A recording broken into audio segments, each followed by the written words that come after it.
অভিযান আর জরিমানার প্রেক্ষাপটে এলপিজি সিলিন্ডার সরবরাহ ও বিক্রি বন্ধ করে দিয়েছেন ব্যবসায়ীরা। দাবি পূরণ না হওয়া পর্যন্ত প্লান্ট থেকে এলপিজি উত্তোলনও বন্ধ থাকবে, এতে বিপাকে পড়েছেন ব্যবহারকারীরা। এদিকে দেশে এলপিজি উৎপাদনে ভ্যাট প্রত্যাহার এবং আমদানি পর্যায়ে ভ্যাট 15% থেকে কমিয়ে 10% নির্ধারণের জন্য এনবিআরকে চিঠি দিয়েছে জ্বালানি বিভাগ। টানা এক সপ্তাহের বেশি সময় ধরে খুচরা পর্যায়ে মিলছে না এলপিজি গ্যাস সিলিন্ডার। গ্রাহকরা ঘুরেছেন দোকানে দোকানে। আর এ সংকটের মধ্যেই অভিযান ও জরিমানার অভিযোগে সিলিন্ডার সরবরাহ ও বিক্রি বন্ধের ঘোষণা দেয় এলপিজি গ্যাস ব্যবসায়ী সমবায় সমিতি। এতে বিপাকে পড়েছেন ব্যবহারকারীরা। অনেক দোকান বন্ধ, লিখে রাখা হয়েছে গ্যাস নেই। সাধারণ মানুষ আমরা মনে করেন গ্যাস ব্যবহার না করতে পারলে তো খাওয়া দাওয়া অনেক সংকট বেড়ে যায়, লাইনে গ্যাস পাওয়া যায় না। খুচরা দোকানিরা বলছেন ডিলার পর্যায় থেকে এই সংকট।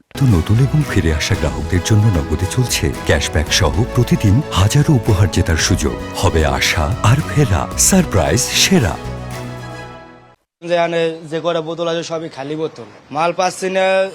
প্রায় 10 থেকে 15 দিন ধরে মাল আমরা একটা মালও পাচ্ছি না।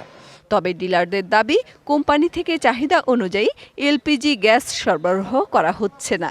যারা ডিস্ট্রিবিউটর আছে ওনারা আমাদের মাল দিচ্ছে না।